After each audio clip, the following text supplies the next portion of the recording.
What's happening, guys? So I want to give you another update on my reverse diet. This will be for week 3. I left off with week 2.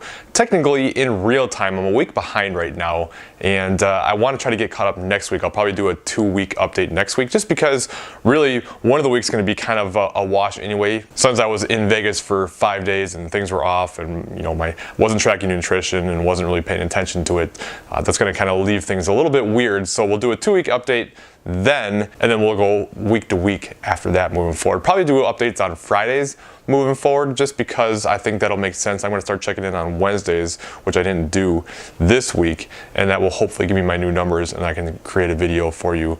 So it's a little bit more real time and makes a little bit more sense, because that way it's a little bit fresher in my brain too, because if I'm only trying to look back a week or two, I can't really give you a whole lot of insight into, okay, like how was I doing that week? Was I hungry? Was I high and low energy?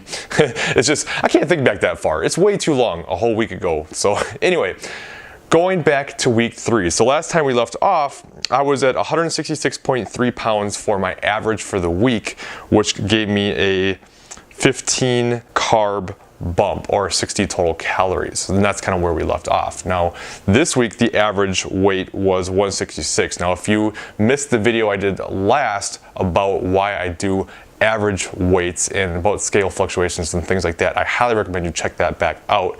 Is this last video? I'll probably put a link at the end of this video, or a card, or both, or something like that, so you can understand why I do things this way. But anyway, for the week I was actually down 0.3 pounds, which is awesome. So up in calories, down in weight. Doesn't get a whole lot better than that, right?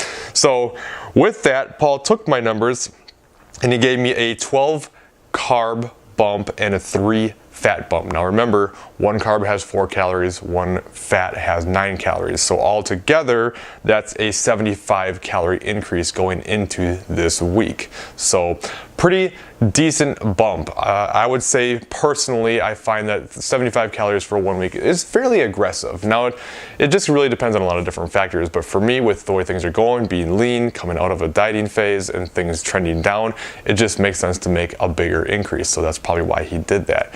Overall, things are going pretty well. My energy levels have been a little bit lower than I would normally like. And, I was talking to Paul about this and saying, hey, like I was finding that I was a little bit more moody than usual. So like I was kind of finding myself getting agitated by things that wouldn't normally bother me. And, talking to him about that is probably just because I'm actually still losing body fat. So my body is still dropping, despite the fact that calories are up pretty significantly from when we started. A few hundred calories in just a few weeks is awesome. But even despite that, I'm still losing fat and I'm still getting leaner, and my body is kind of fighting that a little bit. So I've found that I've been a little bit more moody, and that's kind of to be expected in a dieting phase. Even though I'm not dieting, I'm still losing. So that's probably why that's happening.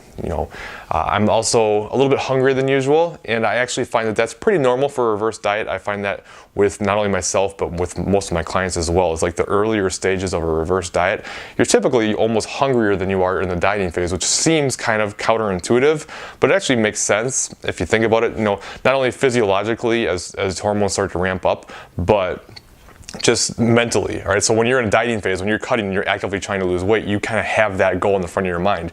You know that hunger is to be expected. If you're trying to lose weight, you're going to reduce your calories and you're going to get hungrier. That's just normal, so you expect it. And you just kind of accept that as part of the process, and it makes it easier to deal with, and therefore you're not quite as hungry. Whereas when calories are coming up and you're no longer trying to lose weight, now all of a sudden that focus kind of shifts a little bit, and now you're focusing on eating more calories. And when you're focused on trying to get more calories and trying to be less hungry, you think about it more and you actually end up a little bit hungrier. Or at least that's kind of my hypothesis, so to speak. But it's nothing crazy for me, just a little bit hungrier than usual, and I know it's to be expected, so it's not bothering me too much, and hopefully it won't last too much longer. But overall, the process is going extremely well at this point, almost better than I could possibly imagine. As we continue to increase calories, weight is staying pretty stable and even dropping a little bit, so we'll probably continue to be a little bit aggressive here depending on how things go. Although, like I said, I was just in Vegas and that kind of threw things off just a little bit. Had a lot of good times though, it was a lot of fun, and I'll keep you posted on that next week, probably doing an update of 2 weeks, and we'll just kind of go from there. So hopefully you guys are enjoying this series. If you have any questions, please let me know, and I will talk to you later.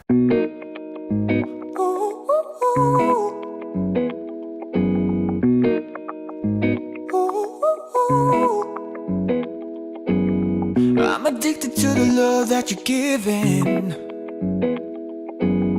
Every minute, every day I've been craving.